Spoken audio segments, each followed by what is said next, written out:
Tuperos y tuperas, today on Duke by the River, we're going to recap that impressive performance by your Philadelphia Union on Sunday night against FC Cincinnati, while we move on to Decision Day. MLS Decision Day as your Philadelphia Union action up in Yankee Stadium against NYCFC, and your boys are going to preview that match. And don't you dare go anywhere, guys, because you do not want to miss this episode of Duke by the River. Let's get started, guys. Dale!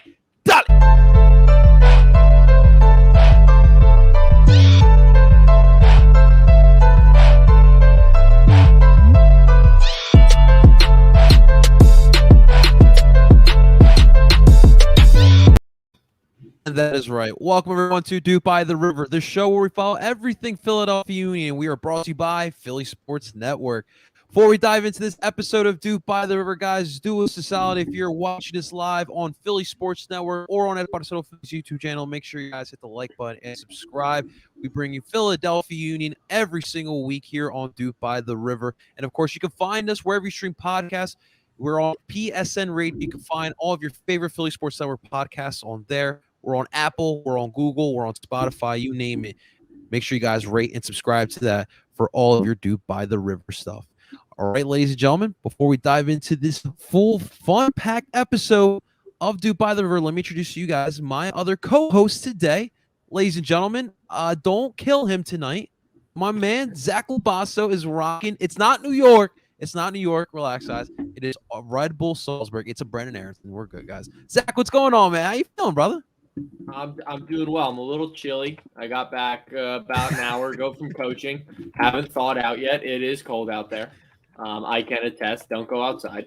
And yeah, I have my Red Bull jersey on because as Union fans tonight, we need the Red Bull to take some points away from Atlanta. And like you can see it here, it's the Austrian league. All right, so we're fine. I got this from the Union Twitter account. I want to give away. Okay, so they're okay with it, which means I'm okay with it. All right, and it says Brent and it says Aronson on the back, so we're all okay with it. Okay, men's national team superstar, Union legend. It's fine. All right, don't be mad at me tonight. Amen to that for sure. Hey, Matty Freeze is out here drinking Red Bulls on his off time, so I mean, I guess you can wear that kit for sure, my man. I think that's more blasphemous than me actually wearing this kit right now. That's right, man. Hey, we're all Red Bull fans. Been a big Red Bull fan since Josie days. You don't even remember the Meadowland days, man. No, I'm just totally kidding, guys. But yes, Red Bull, do it solid, at least one, right? Of course, ladies and gentlemen, please welcome on back my man, Mr. Tim Lovinguth, into the pod. What's up, Tim? Not much. I'm back, ready to go. I'm still wearing my my Jim Curtin hoodie from the weekend. It was a good time. Have you taken it off? It off? Oh yes, I've taken it off. I washed I just want to make sure, dude. I just want to make sure. Yeah, you gotta get that game day off it. You know. I do want to know, Tim. What is your record in that hoodie? So I think that Cincinnati game was actually the first win in the hoodie. The only other time I wore it to a Union game was the New England match back in September, the home match where Kessler hit the ball into the stands. So it didn't really have a good record, but I figured I'll bring it out for Halloween and for Cincinnati because you can't go wrong against them. Yeah. On a scale of 1 to 10, how cozy is it? Oh, it's so cozy. It's fuzzy. It's like fuzzy on the inside. You know, it's like right. It looks like it, but like obviously, like the people listening on in from the streaming podcast sites, they can't obviously see it, but YouTube can see it, and it does look pretty cozy from where all three of us get a size bigger than you would want because they run a little small. Just so you guys. There you go. Words of advice from Tim Lovinguth. And ladies and gentlemen, let's welcome on in our last co-host here tonight. Please welcome Justin, soccer-specific bald man, Friedberg. Justin, what is the significance of this nickname? And welcome on in, my brother. I mean, listen, if anyone's obvious about it, our opponents for this week don't have a soccer-specific stadium. Don't even have a regulation field. But, hey, as long as Don Garber gets his money, right? That's all that matters. All that matters. This is why we love Justin, man. He's always coming up with the clever goofies, as I like to say, man. It's always good stuff, man. Awesome stuff, guys. All right, obviously we're gonna get to the FC Cincinnati action. We'll look ahead at this upcoming Sunday on Decision Day against NYCFC, but we are moving forward into the Jim Curtin era. And, I always say, like, every year feels like, we're accomplishing more things. Like last year, Supporter Shield, this year, CCL semifinals. And, last year, I felt like a lot of the league started recognizing our players. This year, though, gentlemen, we've been getting some serious accolades here. So first off, I want to start off, guys, by the CCL All 11 that they came out with today. CCL put out the best starting 11 of the tournament. I kind of wanted to go off the starting 11. Two members of our Philadelphia Union made the starting 11. Starting in goal, you had Guillermo Ochoa, of course, of Club America. We saw him here in Philly and obviously in the Leg 1 in Estadio Azteca. The defenders, you have Jesus Gallardo of Monterrey, Sebastián Vegas from Monterrey as well, Richard Sanchez from Club America, who we also saw. Midfield, you have Maximilio Meza from Monterrey, Walter Montoya from Cruz Azul, Alvaro Figueroa from Club America, and of course, Jamiro Montero of our Philadelphia Union. And then your forwards, Federico Vinas from Club America. You have Rogalero. That's a tough one for sure. Funes Mori from Monterrey. And then, of course, Kasper Shibilko, Zach's favorite striker on the Philadelphia Union. Guys, 2 Union members on this starting 11, man. That's pretty impressive stuff. Zach, what did you think, man? Obviously, you have a certain opinion. Well, okay, so obviously Kasper was the leading goal scorer, so he deserved to be in there. And I'm all for all the accolades this man's getting, because that just means that teams are going to want to buy him, which means he's not going to be on the Philadelphia Union next year, which I am all for. Get him out of here, sell him for like $3 million, and then bring in a DP forward who's gonna bag a bunch of goals. PJ, by the way, this is a Brendan Aronson Salzburg jersey, so it's all good. I don't have to burn it. It's fine. Okay, it's cool. But yeah, keep giving. They can give Kasper all the. He could win MLS MVP for all I care, and I still want him out of here. So, yeah, it's just all about the transfer fee and us getting as much money as possible. Timmy? Yeah, I mean, having 2 Union players on a CCL best 11, like, would you even have imagined it when we made CCL this last year? I don't think I would have. I think the semifinals was a reach, and I mean, they got there. They played pretty well against Club America in the second leg. First leg was kind of god awful down in the Azteca. And Jamiro didn't even play in that game, and he's still on best 11. So there you go. I mean, I don't know. Jamiro's been up and down this year. The last few, I would say, like month, he's really shown that he wants to win with the Union. Whether or not this is his last year, I still am leaning towards. I think this is Jamiro's last year with the Union. Just seems like he wants to go back to Europe, back home over in the Netherlands. So we'll see if that happens. But yeah, I mean, Kasper's on there because he won the Golden Boot, so that's why he's there. And yeah, I'm with Zach. I think you could see that transfer fee go up. I wouldn't be surprised if some teams called. Right. No, I wouldn't mind that. Tim, you know what's crazy too? Jamiro did miss that first leg as well. Yeah. Down in the Azteca, and still made this starting 11. The Saprissa game, the Saprissa series in general looked really good.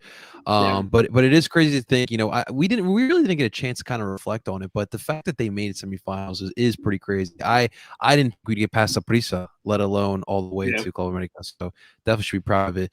Justin, man, what do you think of this little accolade for us, man? When it got announced, the bracket for CCL, my first thought, and it was a long shot, but from what I could tell, it was, hey, you have the real possibility of making it to the semifinals because you get through Saprissa, which I figured the way that everyone was saying it was, oh well, we'll get past them, and then it was, okay, I think wouldn't mind playing Atlanta or Alajuelense, and it's like, well, then you've got a straight shot to the semifinals. And again, every game it was, oh wow, I don't know if that's gonna happen. And the more it kept happening, it was like, oh wow. And yeah, for all we joke about, but I don't know how Jamiro's on this list. Let's be honest. He had a decent CCL. I wouldn't say it was that great that he's on the starting 11. For the Champions League. Casper, this was his tournament. I mean, I know he didn't have anything in the Copa America game, but neither did anyone else because we didn't score any goals in that series. Well, there was no other striker, but like you didn't have any goals. So regardless of like, but yeah, in the end, I think it does well to boost the already. I thought like decently, high value of Casper's transfer value, but right now it's at 2.2. Right. Yeah. So this could bump. You could get 2.5 to 3, maybe, and then maybe flip that to the Rui Diaz type striker that we talked about last week, and that I've been clamoring for the entire season. And if Jay was serious, he'll back the Brinks truck up and splash that cash. Splash that duping money, man. Please. AK gave me a look. I'm not for this, but the deep dish pizza is very intriguing here. No, guys. it's casserole. I might be a little hungry, but I'm not thinking a subpar player and essentially a casserole. Nah. Yeah, give me that tomato pie all day. Give me tomato pie all day. Listen, give me that thin crust style. I'll take that. Okay. You guys got to come up here sometime because I promise you, best tomato pie place you'll ever go to, right up the street from me. Corpelese Bakery. I'm just kidding. I'm just kidding, guys. Other accolade, guys. This one's a little crazier than what the first one we spoke of. Way crazier. Yeah, much crazier. So Andre Blake has been nominated for the Ifhs Goalkeeper of the Year award. Now, I'm going to tell you who he's in the group with. This is pretty crazy. He's in a group with David De Gea, Keylor Navas, and Thibaut Courtois. What? This is crazy. Our Andre Blake is in the same sentence with those goalkeepers. That is absolutely wild. Just start off here, man. Yo, it's kind of like the reaction of hearing that. Those 4 names. I mean, listen, we've known for a long time that Andre Blake is one of the best goalies in CONCACAF. Amen. There is not a discussion for this. I would say arguably, I think he's top 2. I think maybe Memo might be just above him. Andre is the clear second. Keylor Navas third, and I think Matt Turner squeaks in there at 4, and you might even have a conversation for Crépeau being in the top 5 because he's also one of the other CONCACAF nominees. This doesn't surprise me. Now, is he going to really have a logistical shot? I don't think anyone from CONCACAF really is, but hey, he's the only one. He's the only goalie nominated from a Caribbean island and one of 4 from CONCACAF.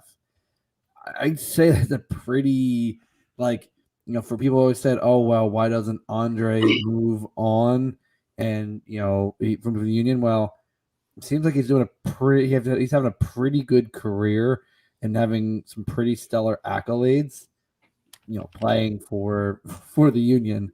So whether he moves on or not, this will not be, it'll be very clear Andre Blake is and always will be a fantastic goalie. Hell yeah. Good question here by PJ for us, guys. If anyone knows, is this a public vote or how does the voting system normally those are media awards. Yeah. And it's a federation. So the acronym stands for International Federation of Football History and Statistics, which is a mouthful. So they have their whole board that'll vote for all these things. It's the same federation that gives out the Ballon d'Or Okay. award. So the fact that Andre is nominated as one of the top 20 goalkeepers in the world, I mean, that's a huge achievement. And like Justin said, yeah, he probably won't, come close to winning it, but just the fact that he's actually there on that list is huge for the Union, because it puts the Union name out there in world football as well. That is pretty cool. Zach, you have anything to add to this, man? It's cool. It's cool. Accolade. Yeah, no, it's awesome. Just to get the notoriety. I mean, I know, like, usually you don't think of MLS goalkeepers being on there, and now we have 2 of them on there, which is also awesome. One of them being the U.S. men's national team #1 at this point. I mean, that's like, I think he's the #1. But to be fair to Zach Steffen, the last window he played very well. So I still think that debate's up in the air. But I think that, it's really awesome just to see a couple MLS guys get notoriety for how good they've been. Because Andre's made, like, Andre, you could probably say that Andre's saves, like, in terms of, like, his spectacular ones, are up there with, like, the best in the world over the past, like, 3 years. So, that's how I feel about it. PJ, yes, I have both the Venezia home and away kit, and I will be also getting the 3rd and the 4th kit. Yes. All right, now he's flexing on us. because I have to, because they are just too pretty. And to also go with what AK Gaming said, I do not want Morata anywhere near the Philadelphia. I really think that would tickle your fancy. And no. And Timo Werner's like 26 years old. Like, my man still is like, what's going on though there, real career. quick? I think Is he that getting minutes? Oh yeah, he plays. Okay. I think that more so up our alley, like if we were to get an older guy, would be someone like Griezmann, Griezmann's like the guy who comes to mind because he's like best friends with KD and like that whole thing. Honestly, I wouldn't mind Griezmann. Like, he's still young enough where like I think he would do damage in the MLS, but he's not the guy I would go for. That would be pretty cool to see. That would be an insane that would be an insane transfer. We haven't had a real dancer goal celebrator since Fafa Pico, so that's what I'm really looking forward to, guys. Yeah. Some nice little dance moves and at the corner post. So we'll see what happens. But gentlemen, let's move forward to the match that we witnessed on Sunday night. A little Sunday night football, as the Philadelphia Union hosted FC Cincinnati in kind of like a bittersweet moment. The last regular season game. Another regular season done at PPL Park, Town Energy, the Subaru Park, whatever you guys want to call it. But the Philadelphia Union ended the match in a 2-0 win. I'm just going to lay it out to you guys. This was a pretty dominating performance by the Philadelphia Union, pretty much dominating possession for most of the game. 11th minute, you got your first goal by the Union. A great possession, a lot good movement with the ball. Olivier Bizo shot the ball, and it looked like he was the one that made the goal, but apparently Gazak had a little bit of deflection on it, he got awarded the goal. So the Union were up early 1-0. Beginning of the second half, 53rd minute, Paxton Aronson. I literally said Brendan Paxton Aronson, and in this moment, I was literally right next to Justin. And we were both like, oh, my God, Paxton, what are you doing? And then Paxton collects his footing, and he gets this clean shot past Vermeer at the left side of the net, and that put the Union up 2-0. Union had a couple other chances in the second half. It was clear they're just trying to get their form perfect for the playoffs, or as close to it for the playoffs, trying to keep that momentum going. They tried to put on some more goals, but they couldn't. But regardless, still a 2-0 win. Dos Setzeto for all my USMNT fans out there. And it's a win. It's 3 points. And obviously tonight we'll see if we can lock up a home playoff game. But for right now, that was a solid win there. Zach, if you want to start off here, man, what was your takeaways from this match on Sunday night? Besides the fact that Cincinnati absolutely stinks it up like all the time, they're really bad. I think that the Union looked good. You saw that one phase of play where they looked like Barcelona out there. I'm assuming everyone knows what play I'm talking about. They ping the ball around like two of the players on Cincinnati for like a good 4, 5, 6 passes. And I was like, oh, okay, like this is pretty cool. Like we are absolutely just dunking on them right now. So that was cool to see. And my favorite part though about Paxton's goal was how much praise Danny Higginbottom gave to him, gave to Gazdag, because no one, like, normal people don't see that, and like people who don't like Gazdag will be like, oh, he didn't get an assist and he scored like a goal that should have been Bizo's, whatever, but he created that space for Paxton's goal, and his passing just all game was phenomenal. Just little through passes that other people on the team just never seem to see. So you can just tell he's like above it. Like, he's that guy.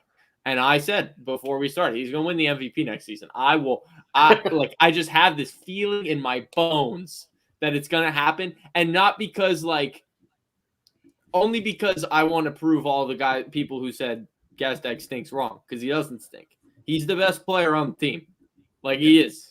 He's the best player. Just a nice header opportunity in the first half. Also, I mean, that was tough. No, that was definitely tough. We can't all be perfect. We can't all be perfect. Okay, I want to ask the three of you guys a question, and I want you guys to all answer it at the same time. All right. So by the end of next year, Daniel Gazdag will be better than Emmanuel Reynoso. Yes or no? No.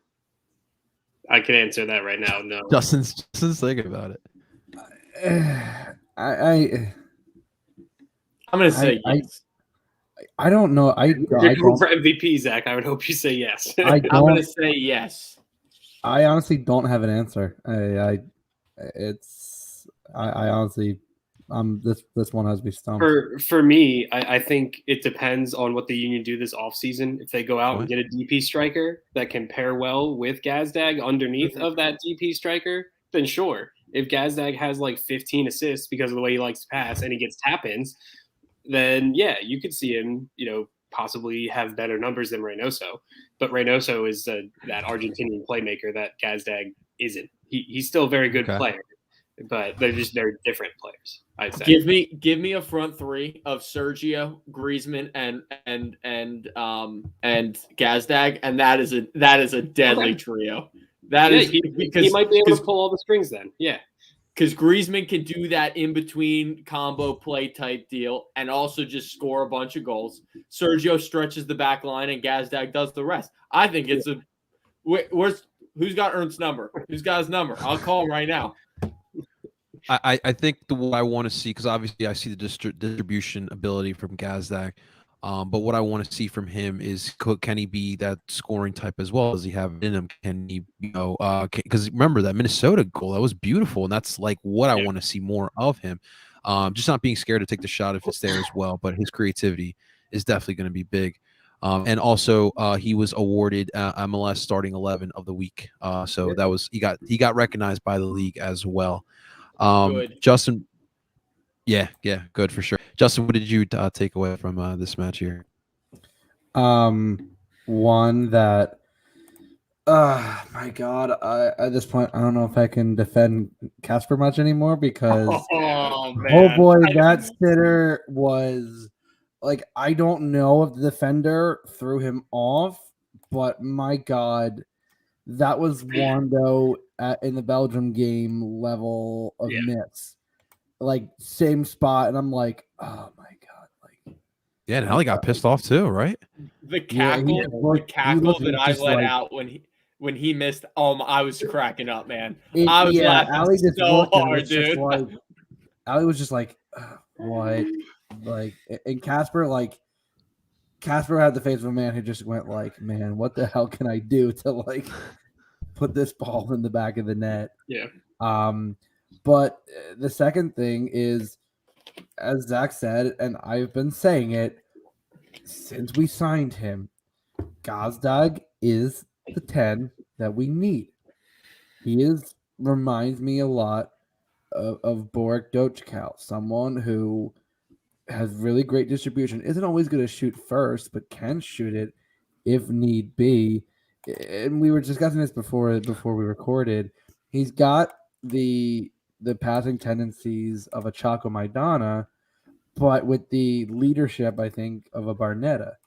Yeah. And I think you saw in this game the things that I think will translate to next season. I think with a very youthful roster next season, which the kids have already shown you that they can easily ball. I mean, Jack Mcglynn had an insane game. Talk about it. Just unreal. And if you look at the second goal, without Gazdag's quick thinking on that, getting that to Mcglynn, I mean, that was a very, very smart play. Just getting that restart really quickly. And yeah, I mean, listen, we knew this was going to be a win. And yeah, Zach said when they started that passing sequence on the right side, like literally just passing circles, like this was the pregame warm-up drills.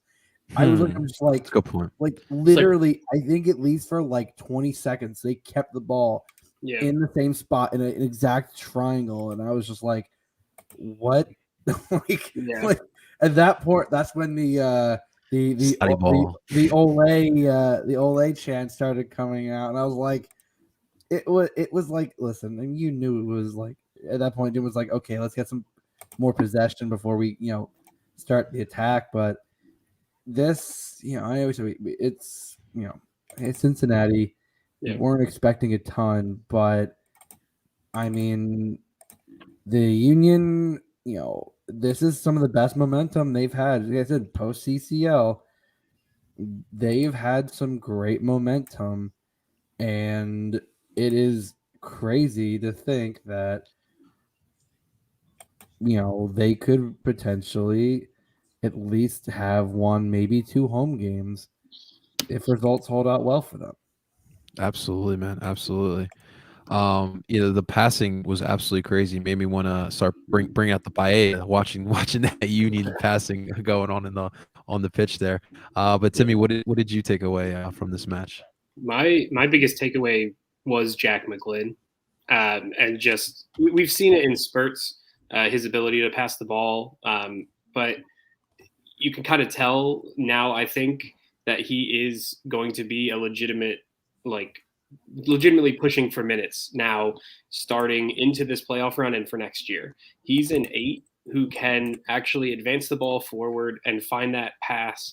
Like, he can easily slip people in on goal, as we've seen now a few times. He combined really well with Gazdag, and I think if they can get some chemistry going, then you kind of think of Mcglynn playing sort of in the Leon Flock role and having Flock move down to the 6, because then Flock would be more comfortable, and you have someone who can actually advance the ball forward in the attacking third and find someone. Speaking of which, and someone who's not going to take 60-yard long shots. I remember saying to someone at the Minnesota game, like they were scared when he was lining up for a shot, and I said, "Don't be," and I said, "Why?"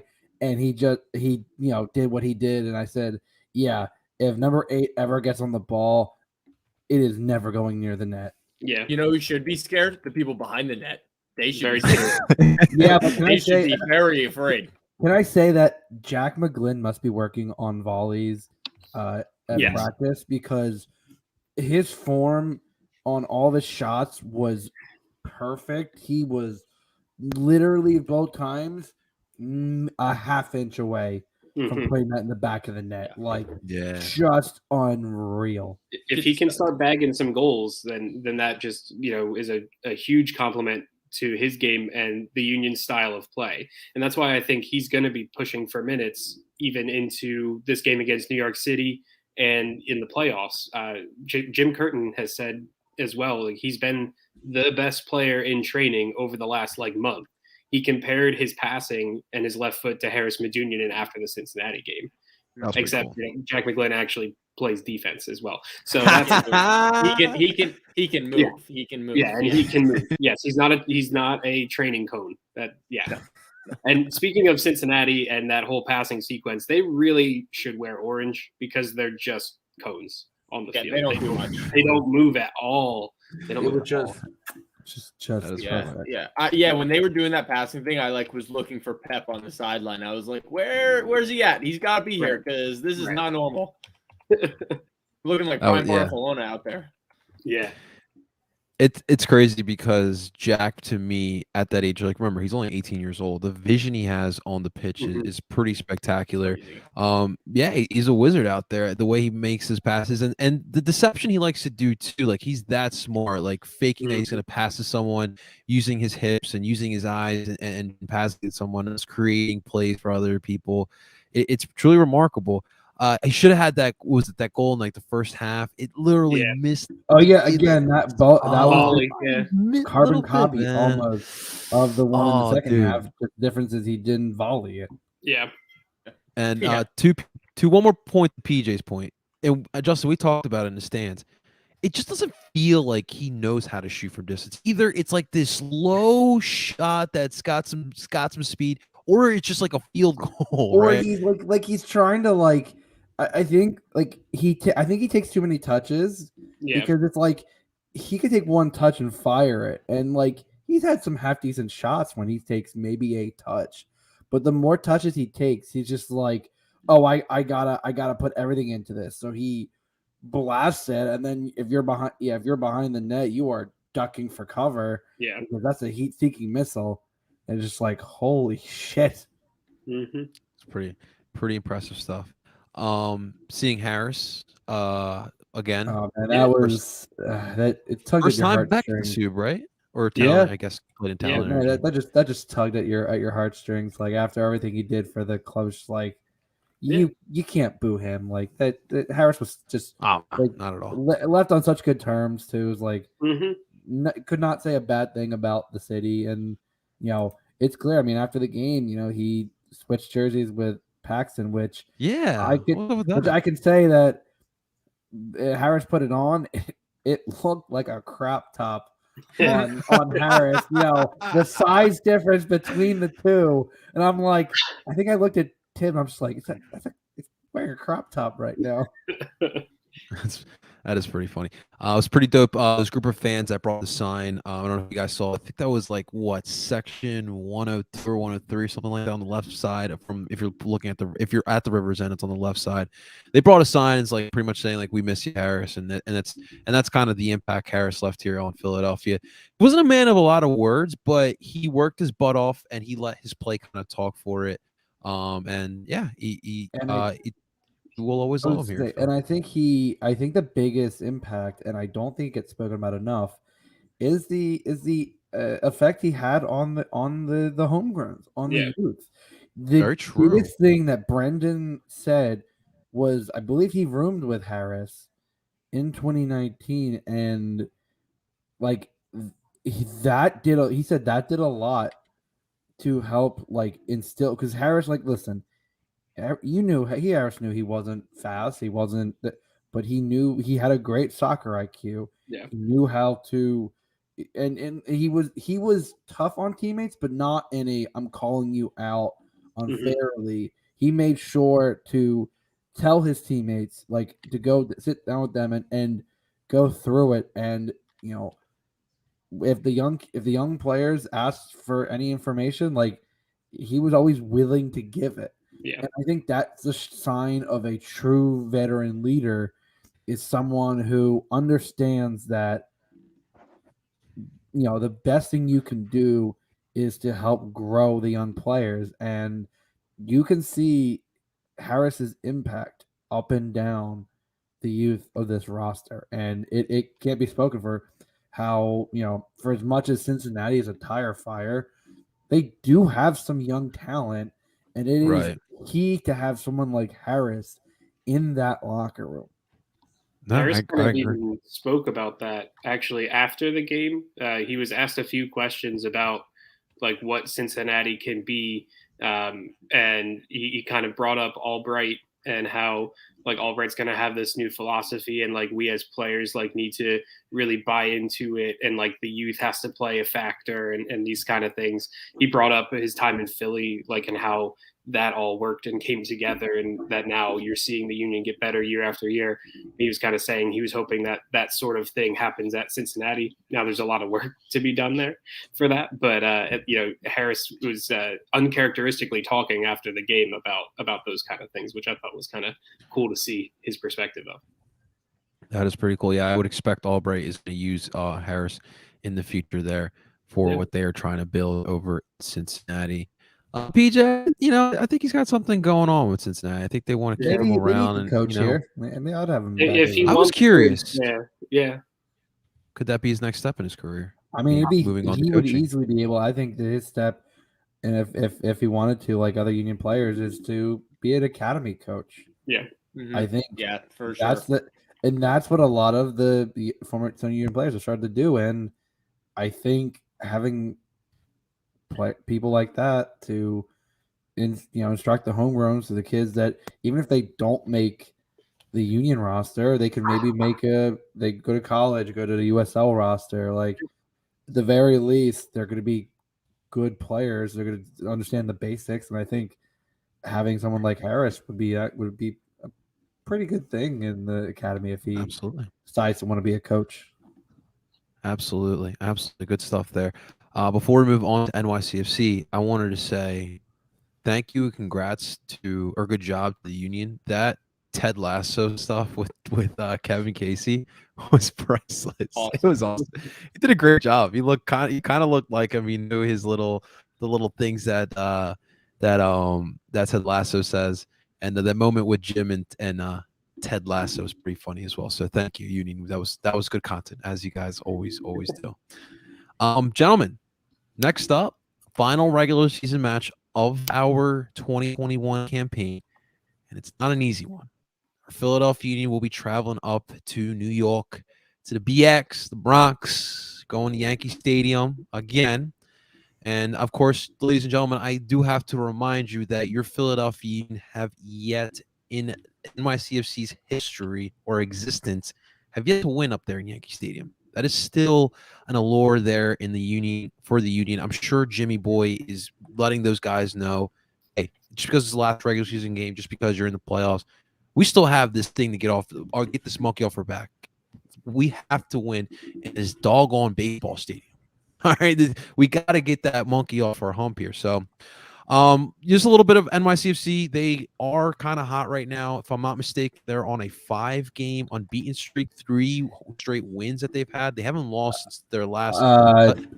Caveat on that, I'm gonna damper it right there. They've all been against non-playoff teams. So true. Let's as good as they were playing. It's the same that I like to put in that context because and their last 2 games against teams that are currently in the playoffs right now, they drew Atlanta and lost to Red Bull. So those are the last 2 games against playoff teams that they've played there. Although I agree with the quality of competition has not been good. Any team that gets on a roll in this league, it definitely can be contagious, and they have confidence right now. And Tati Castellanos, look, we all hate him, right? we all can make a podcast episode about how much we hate Valentin Castellanos, but the dude is on fire right now. And there's even talks of MVP with Mr. Castellanos, which is crazy to think, but that is the case. So that's what we're dealing with right now. We're just dealing. It's a team that's got confidence right now, right? And when you're talking about us not having the success in Yankee Stadium, this is definitely going to be a tougher match than we kind of anticipated. Yeah, the Union probably have the 2nd seed locked up, but this is the MLS. This is a road match in a spot that we're definitely not good. We're not usually comfortable in. So, Zachy, man, I'm gonna start with you. So, how are you feeling about this match going into Yankee Stadium again, man? Here we are. I feel like coming off of the win against Cincinnati, I feel pretty good about the game this weekend. I'm not really scared of New York City. The field scares me more than the team. That's a good point. Yeah, but yeah, I don't see any reason why they don't go up there and get 3 points and solidify their spot in the standings. That's a good point, man. That's a good point. Tim, how you feeling about this upcoming match? I mean, Zach kind of hit the nail on the head. It's really the field that is the biggest factor in that. Any restart is essentially like a long throw in or a corner kick. It really doesn't matter. And if there's a turnover in the middle of the field, it's pretty much a chance on goal. So, for the Union, it's limiting that and also being the team that presses better than New York City and presses them into mistakes. If you can play your game the way the Union like to play their game, no matter the formation at this point, because it's shown they can play the Christmas tree or the 4-4-2 diamond pretty well, and still press. If they can do that, then they should be able to get the 3 points. And it's sort of like a character game, right? Because you've never won there, and it's a team that is fighting for their playoff lives and is going to be in the playoffs because they made it in, thanks to their little streak right here. So, yeah, it's a character building game. If you can get the win, and then you have like a 2-week layoff before the first round of the playoffs because of the international window, then you're kind of feeling good. You definitely don't want to lose this game. I know, right. Like, this is a really difficult place for the Union to play. They've never won there, so yeah, it's going to be rough, and there's going to be goals. There's always goals in these games because of the short field and because of the way the two teams like to play against each other. So I expect high scoring, but yeah, I feel confident still, though. Like Zach was saying, the Union are in good form. If Curtin gets the right players on the pitch, then I think it's going to be okay. It's a really good point you bring up, Tim, because usually when I watch NYCFC play, it's obviously heavy possession, but I don't know what we obviously don't know what the starting 11 is going to be. We obviously don't know what tactics they're going to use on Sunday, but if they do run that 4-2-3-1 with what's his name, Maxi Morelos, why am I blanking on his name? Yeah. Morales, and then Castellanos. Those two guys, they have this 1-2 punch, and it's actually killed us in the past before.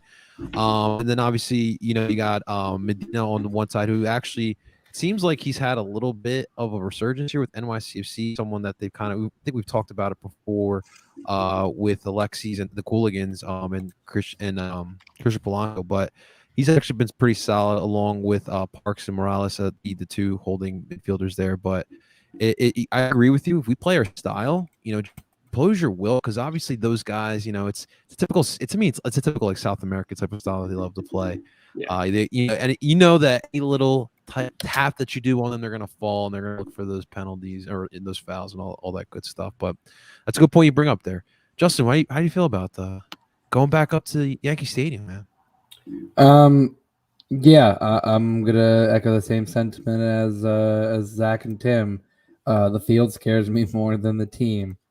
Like, I understand, you play who you're scheduled against, and they've been playing well. But as Tim also noted, their last 2 games against playoff teams have been a draw and a loss.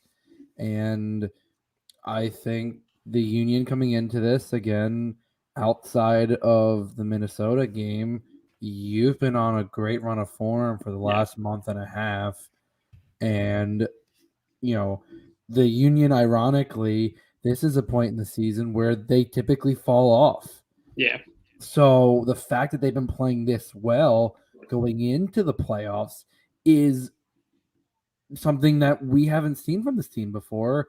And it's something that gives me a bit of confidence going into a place that, one, we've never played really too well in, but also, it's on the road. And as we know, MLS road form historically across the league is poor. It's just how there's a severe, because of travel, because of just the way it's stayed, there's a severe, home bias in the records. But I'm excited. It's gonna be a good game. It's decision day. All the Eastern games at 3:30, all the Western games at 6:30. That's honestly, I love decision day more than any other day in the season. Yeah, very good point. PJ, I'm pretty sure we have a good amount of from what I've heard, there's at least right now 30 to 40 Union fans at least going on the bus. There could be up to 50. I don't know. I've been hearing some early numbers. But yeah, there will be a decent contingent there. It should be a cold one too. So make sure that everyone stays warm up there. AK Yeah, Gaming, good point. They've I tried this think before, the right? Giants or the Jets, aren't they? One of them would probably be playing at home They yeah. definitely are probably playing them at Sunday. on a But Sunday. they- Neither of them are playoff teams, so I don't get why they get priority over a playoff Well, team. weird NFL. fact about the game that for TV for broadcasting. The Union game is in New York City is gonna only be on the Yes app. The Yes network is gonna be showing the Brooklyn Nets, and people are like, Yeah. "You have a game that's actually worth something, and you're playing a regular season basketball game." Yep. That's what So, they do. That's It's like- gotta love that the team that owns the network and the team didn't give enough of a shit to put them on actual TV in their region. I'm just if that isn't delicious irony, I just don't know what is.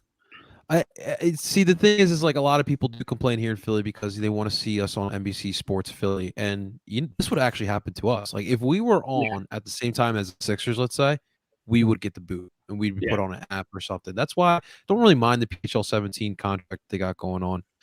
It's really not bad, and we do have the option to watch it on the website now with thanks to the Philadelphia Union. So that's definitely a good point. But AK Gaming overall, the Giant Stadium is not the answer. Like Tim, Justin, and Zach have heard me enough. I'm sick and tired of watching MLS action on NFL fields. It only works in Atlanta, but other than that, like I just don't need it. Like I'm sick and tired of watching yard lines. Like I shouldn't have to see the end zone in an MLS game. Nashville's works because they actually get a decent crowd. It's the Revolution that frustrates me because Bob Kraft could spring for a soccer-specific stadium. We all know it. For sure. So, sir, yeah, it's really weird. Let's move on to the starting 11 and potential formation. Because now, guys, we got choices, we got options, we got a little bit of options here. So, Tim, I'll let you start off here, man. So, what do you predict being the formation and the starting lineup here? I mean, so we didn't even talk about it in the Cincinnati game, but Corey Burke did come back. He had that like 20-minute, substitute appearance. Didn't really do much. The game was over at that point anyways. We thought maybe he would be able to do something. He's just kind of getting his legs under him. At this point, I don't know if you would risk him in this game. We already know the Union are going to have a playoff game. By the end of tonight, we might know if they have a home game. Red Bull and Atlanta are tied 0-0 in the 54th minute right now. So, I'm rooting for that. But, I don't think I would start Corey Burke. I think you kind of have to keep going with what's been working, which is the Christmas tree, which I still don't like. But it's been working, and it's Jim Curtin, and it's just going to happen. Even on this small field, it's gonna be what it is. You're going to have Kasper Schvilko up top because that's just what happens. The tens is where it's interesting because Paxton has been playing his butt off. But it's Jim Curtin, and if Jamiro Montero is back from his little injury, do we have an update at all, Tim? I have not heard any updates. I think there's got to be a press conference probably tomorrow. Okay. They didn't have to do early press conferences this week because there's only one match. Breaking news. Oh wait, no, just kidding. I was gonna say Caden Clark just scored, but he's offsides, so never mind. But just so we got that going. But yeah, no. So I think if Jameer is good to go, he's going to be one of the 10s next to Gazdag. If not, you're going to see Paxton Aronson again, which I think is better than Jamiro starting at the 10. So there's that. In central midfield, Jim's going to play Brujo. As much as I want Leon Flock to be the 6, Jim's going to play Brujo. It is what it is. Ali Bedoya is going to start until he can't play anymore for the Union. That's how it's going to go. He's not going to get a rest. And he's kind of deserving of it. I mean, he's been playing his ass off as well. He's been playing really well. And on a shorter field, he won't have to run as much. So there you go. And then it's between Leon Flock and Jack Mcglynn. And who you want to play there. Jim probably rolls with Flock unless Mcglynn balls out again in training like he did this week. So we'll see. Backline is going to stay the same. Bizo, Glesnes, Elliott, and Wagner, and then Andre Blake in goal. Andre Blake. The potential goalkeeper of the year, Andre Blake. Yeah, one of the 20 best goalkeepers in the world. In the world. The whole world. So write that in with your Sharpie. Our goalkeeper. Our goalkeeper, one True, of the best 20 goalkeepers in the whole world, Andre Blake.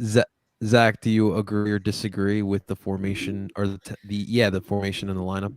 It's gonna be the Christmas tree, and I think. Listen, I hate the Christmas tree. Okay, I hate it. The only way that Christmas tree works is if Paxton is one of the 10s. Yeah, I think it is disgusting if Paxton is not one of the 10s. Because Paxton actually gets wide sometimes and will go at outside backs, whereas Jamiro and Gazdag are like hugging each other. They're so close. And it's just really it sucks. Like it really sucks to watch when it's those two. Because they just take up each other's space and don't do anything productive. And this is why people think Gazdag stinks, is because Jamiro's there just taking up all his area, and I hate it. I hope Jack Mcglynn starts, and I hope that Paxton starts. Now, if we clinch the home bye, maybe. Well, you don't. It's a 2-week break. You probably shouldn't rest people. Get them some minutes. If it was like a week, I'd say I maybe rest some people. Give them a little more time. But, I think it will be the Christmas tree.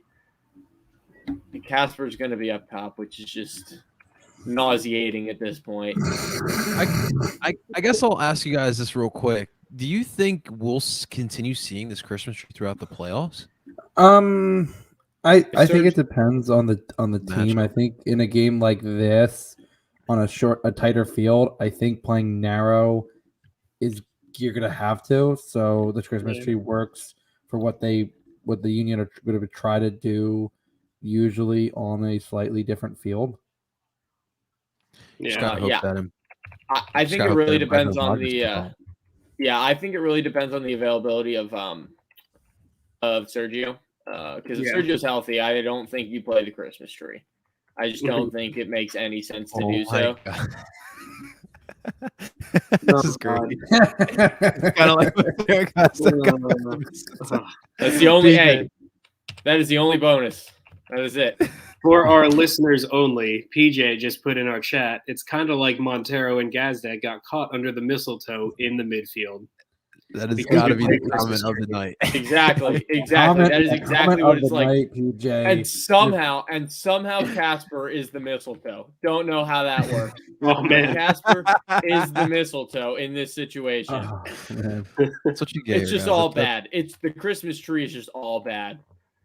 And it was funny because when they played against Cincinnati, you heard if you were watching on TV, which if you are watching it, just really appreciate how good Danny Higginbottom is, because he really is the best commentator in MLS, like by far. He was talking about how Paxton was getting wide, and I was like, like if you're gonna play 2 10s, you can't both be like in the middle. It doesn't work. Like one of you has to get wide at certain times, and Paxton loves dribbling at people. So where do you do that at? Out wide. So. Yeah, I hope it's not. I hope it's not Jamiro. I really this Aronson gene is great, man. Once we get this NWSL team, I heard there's a sister who's younger than good. Everyone said that she is the best of the 3. Yeah. No way, dude. No way. No, like it. Even Rush, even their dad said like, "Oh my god." She like you think Paxton is a little shit being like aggressive and like they said no. the youngest, the sister is like relentless. Even Brendan said like, yeah, she pushes really, really tough. How old is she?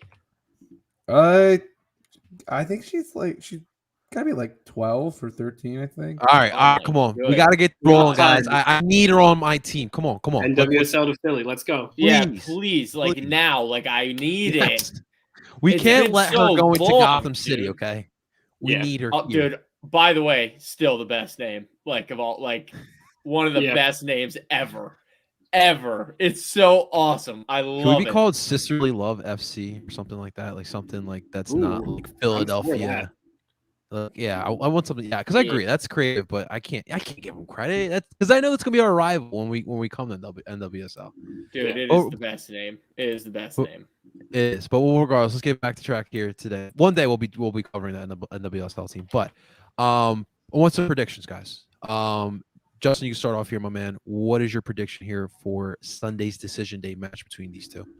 I think it's gonna be, these games with NYCFC are always very back and forth. Like there's a lot of up and down because you have two teams that I know NYCFC likes to possess the ball, but they can just as easily, with the guys they have deep in midfield with Keaton Parks and Alfredo Morales. You have two guys that can easily bring the ball up and play through balls, and you have guys in the front line that can run. I mean, it's going to test the back line. I do think in the midfield, I was going to go bold here and go a Mcglynn, Leon, and Ali midfield.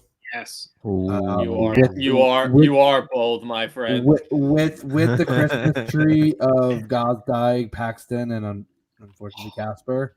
Let's go. That would be a perfectly wild formation, but I'm absolutely here for it. I think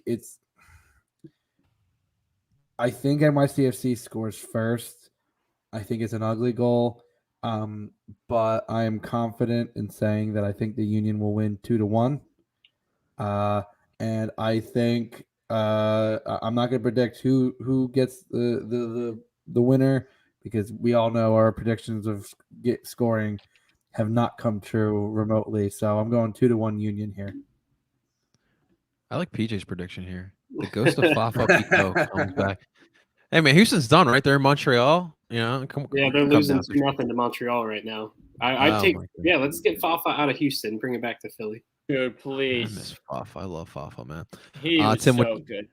Did you see something he said that someone considers him a defensive winger, and I tweeted that. I said, Fafa, who considers you a defensive winger? Because certainly none of us did. Please let me know. Yeah. Nah. Tim, what do you think is gonna happen? I'm kind of with Justin. 2-1 is sticking out to me for a Union win here. And Justin doesn't like to put names on the goals. I'm going to do it because obviously. Good God. Tati Castellanos scores first because it's New York City and it's Tati and he's going to score.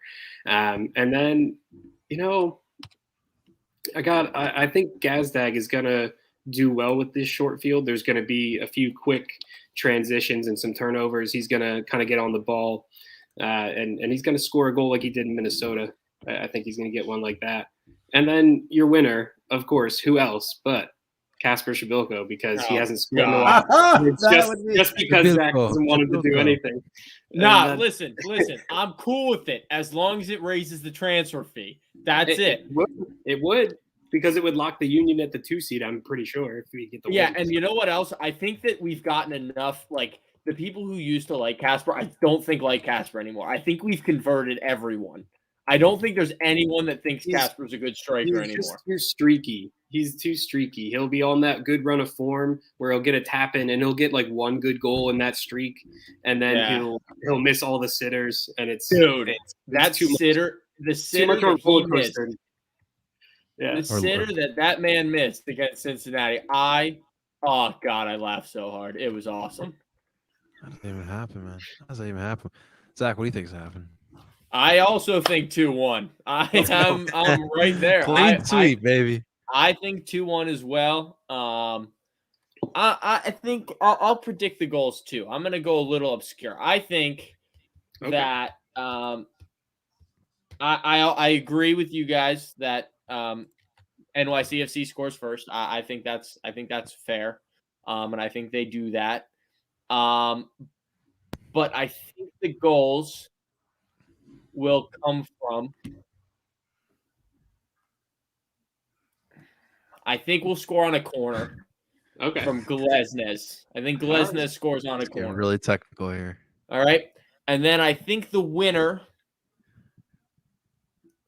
comes from Sergio Santos if he's healthy, if he plays. If he doesn't play, Corey Burke off the bench, game winner. Yeah, I'm for it. All right. Be a great way to come back. That'd be awesome. That'd be pretty awesome. I think we're going to win as well, guys. I think a 2-1 as well. It just kind of feels that way to be a 2-1 game. Yeah. But it is important, man, to just get this monkey off the back. I'm sick and tired of talking every episode that we have to preview Union up in NYCFC and talking about that we've never won at Yankee Stadium. Like, it is time. It's time for Jimmy and these boys to get this monkey off their back. So we'll see what happens on Sunday. Guys, is going to do it for another episode of Dupe by the River. If you guys are going to be out there in Yankee Stadium, please take care of yourselves. Dress warm, be safe out there, represent the club well as you guys always do, and bring back a W. Bring back a W for sure. Ladies and gentlemen, before we depart, make sure if you guys are watching this live on Philly Sports Network or on Barcelona Phillies YouTube channel, make sure you guys hit the like button and subscribe. And of course, this episode of Dupe by the will be on PSN Radio, and you can find that wherever you stream podcasts. From Apple, Google, and Spotify. You can find it on PSN Radio. You can find all of your favorite Philly Sports Network podcasts as well. Ladies and gentlemen, that is Zach Labasso with the Red Bull Salzburg jersey. We got Tim Loveguth. We got Justin Soccer Specific Ballman. Of course, I'm in Barcelona Philly, and we're telling you guys to Dupe on. Talk to you guys next week. Go Union!